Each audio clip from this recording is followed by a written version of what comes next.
အားလုံးမင်္ဂလာပါအခုမြင်တွေ့ရတဲ့ရေပေါ်အုပ်ကတော့ကျွန်တော်ရဲ့ငှက်အိမ်မှာဆောက်လုပ်ခဲ့တဲ့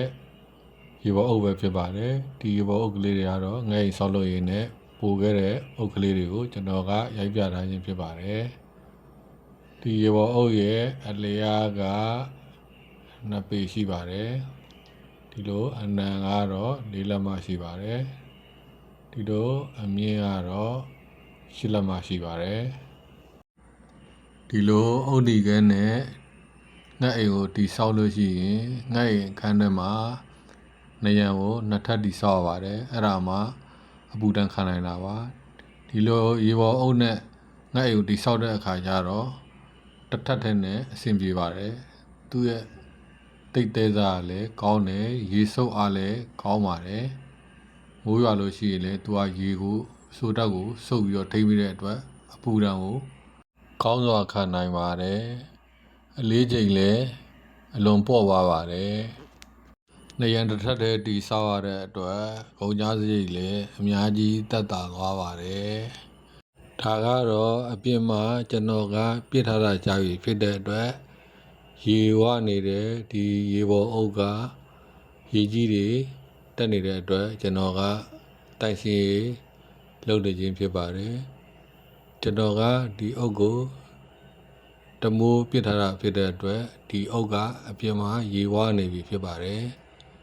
ကျွန်တော်ကဒီရေဝနေတဲ့ရေပေါ်အုပ်နဲ့အိမ်ထဲမှာကျွန်တော်ထားရတဲ့ရေမထိပဲရေမဝသေးတဲ့ရေပေါ်အုပ်2 ခုကိုရှင်ပြီးတော့ရေထဲမှာစိတ်ပြီးတော့ကျွန်တော်နှစ်ပြပါမယ်ရေဝနေတဲ့ရေပေါ်အုပ်ကတော့သူကအဆိုဓာတ်ရှိတဲ့အတွက်ရေပေါ်တော့မပေါ်တော့ပါဘူးရေမဝသေးတဲ့ရေပေါ်အုပ်ဆိုရင်တော့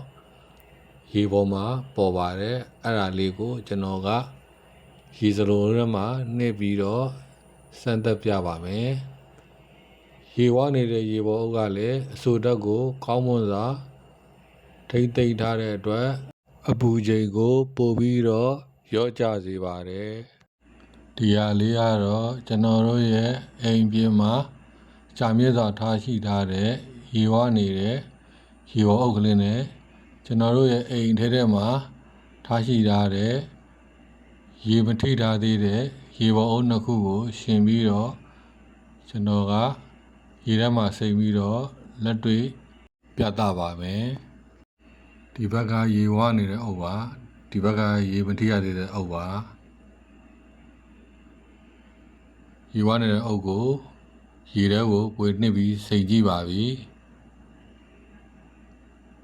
ရေဝနေတဲ့အတွက်သူကရေထဲကိုမြုပ်ပါတယ်အေးတက်လည်းကောင်းစွာပြေးဆွမ်းနိုင်ပါတယ်ဒါကတော့ရေမဝသေးတဲ့ရေပေါ်အုပ်ပါရေမထိရသေးတဲ့ရေပေါ်အုပ်ပါရေထဲကိုစိမ့်ကြည့်ပါပြီ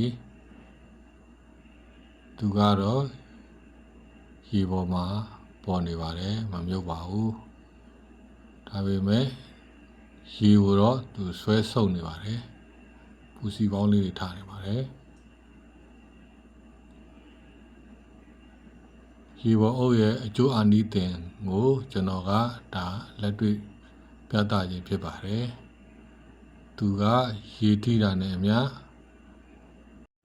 ရေကိုစုပ်ယူထိန်းသိမ်းထားနိုင်တဲ့အတွက်အပူဒဏ်ကိုပိုပြီးကာကွယ်စေပါတယ်ပိုပြီးတော့ပတ်ဝန်းကျင်ကိုအေးမြစေပါတယ်ကျွန်တော်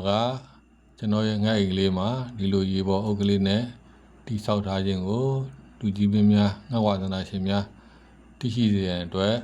ဘုဒ္ဓရရစေရန်အတွက်စေတနာဖြင့်တင်ပြပေးခြင်းဖြစ်ပါတယ်အားလုံးကိုကျေးဇူးတင်ပါတယ် See you next video thank you